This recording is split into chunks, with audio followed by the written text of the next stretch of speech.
So Saturn is officially in Aries. Have you been noticing your mind changing at all? Has your mind just suddenly been okay with letting go of stuff? Different mentalities, different perspectives. It's like kind of you're clearing up room in the mind for something new to come through. Just a little bit. Right now, because that Saturn that's in Aries is partially ruling over a Pluto that's retrograde in Aquarius, so it's ruled by Saturn, we are getting out of contracts, some of which have been bound in our minds. Things that we just made mental agreements on and maybe didn't even realize. Suddenly, we get to stop doing that. It could be anything spell work that you've been thinking about, trying to figure out, and for whatever reason, you just haven't got the answer yet. Now it might show up. Now you might actually have the answer to the conclusion that you've been looking for. No more illusion, okay? No hate on illusion magic, but sometimes the truth and the reality is a really good thing, okay? Most of the time. I'm gonna say pretty much always it's a really good thing. Yeah.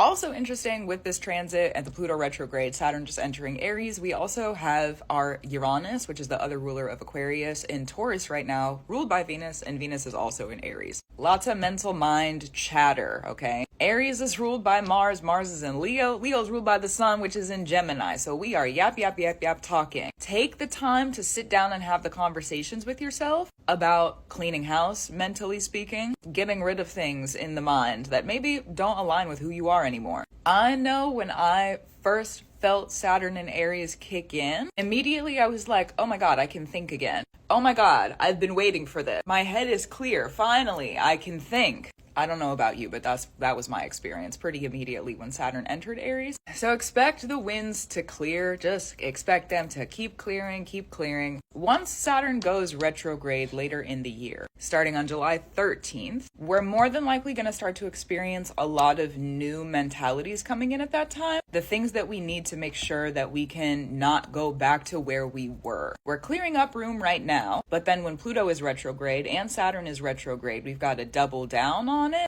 which means with Pluto, new life can get ushered in. We're not just focused on the removal, we're not just focused on the letting go. Right now, the letting go is helping new stuff come in, but then when both retrogrades kind of kick it into gear, we're going to be experiencing more new stuff coming through, especially if you have a Pluto, a Saturn, or a Uranus that's retrograde in your chart. So keep that in mind. Or the rulers of any of those planets, if they're retrograde, you're going to feel some extra new life kick in also. Uranus, the other ruler of Aquarius, goes retrograde early September 6th. So then we're going to have Pluto and Saturn and Uranus all retrograde at the same time. Oh dear God. Oh dear God. September 6th to October 13th, probably gonna feel like some of the most intense weeks of the year. Do I know exactly what's gonna happen for you?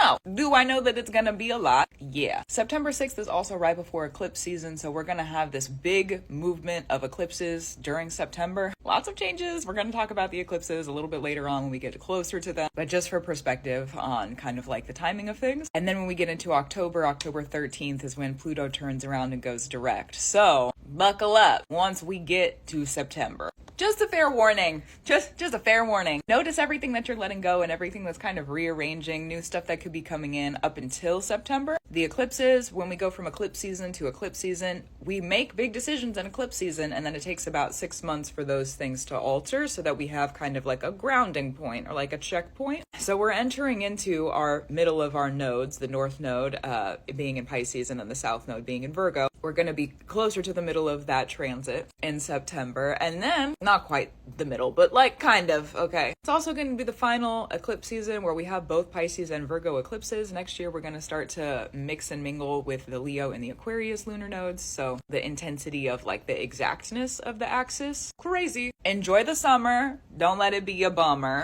And make sure that as you're going through the summer, you're mentally prepping, because again, Saturn in Aries is about mental order, mentalities. How are you keeping order and structure up here? Reminding yourself about things, speaking good things over yourself. Lots of different mental practices that could be applicable to this space. And Aquarius has to do with society and, you know, rebellion, creativity. There's a lot of different aspects to it, but how we unbind from the structures that have been to create new things, like being ahead of your time sort of stuff. So if you're feeling a little bit crazy, I feel like with the transits, honestly it tracks a little bit. We're supposed to be feeling different this coming couple of months. Our minds are going to change. The way that our mind is changing now is going to be helping us set the foundations of how society changes for the entire Pluto and Aquarius transit. That's also a crazy thing to think about, but it's a real thing to think about if you wanted to. I know I have been. We also, the first week of September, have Saturn retrograde re-entering Pisces. So we're going to feel that kick in with the eclipses as well, because we've got an eclipse in Pisces coming up in September. So, like I said, September to October are some of the most intense months of our year. You thought we had a crazy March? Just hold on a second. We've still got some stuff to do. It'll be a different kind of crazy. I feel like March was like destructive crazy. I don't know about you, but I feel like March and that eclipse season was like, let's get rid of everything, and so many endings to the story. ending, death, destruction. Ready for the new beginning? It's ridiculous, okay? So when we get to September, we're kind of going back and touching base on all the stuff that we have done, while simultaneously, I've got to get it in gear. We don't have another year. It has to be done pretty soon. I got to get it done now. I got to get it done, and we don't have the time to dilly-dally. That's going to be September time. So just a heads up, make sure, don't procrastinate, okay? If you know there's stuff that you need to be doing up until September and or for transitions that are going into 2026, don't let yourself procrastinate. That's going to be my general rule of thumb and advice for this. Also, if you're feeling late, no, you're not. You're not late. Don't check the date always, okay?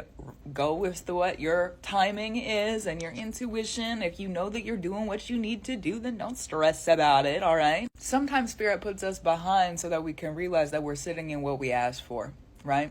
And if you're doing any manifestation work with Saturn, you have to spend time in the manifestation that you've already created so that you can realize what you like about it, what you don't like about it, and you can get kind of hyper specific about what it is that you're bringing in. And Saturn in Pisces, where we're retrograding back into and where Saturn just came out of, is all about making the transitions. What do you want to change in your life and being diligent about it? Lots of people are about to be elevated. Come the end of this year and early 2026, let yourself be elevated in love, through love, with love, lovey love. Okay. And if you are working for that elevation, it's with Saturn, so it'll be pretty difficult for it to be taken away from you. We're still human, but as long as you keep up the consistency and responsibility of what it is that you've been building, you'll probably be all right. And Scorpio season this year, because that starts October, right? Okay, Scorpio season this year, it'll be the final really, really, really intense death and rebirth cycle that we have for a while. Think about all the crazy death and rebirth stuff that's been going on over the previous 5 years, okay? 4 years, 5 years. Influenced by the Scorpio axis of lunar nodes. Track that. Pluto also just moved out of Capricorn and into Aquarius. So this Scorpio season, finally, we have reached the end of the end. We have new beginning stuff happening throughout the summer months and starting here in Gemini season as I'm filming this, and then getting into Scorpio season. Once we reach that transformative harvest season, the death, the rebirth, what are we transforming into over the next year? Still also intense. We're going to be coming off of eclipse season. We're coming off of several years of heavily influenced Scorpio-Pluto changes. But this is going to be kind of the final really intense Scorpio season that we have for a while. Thankfully.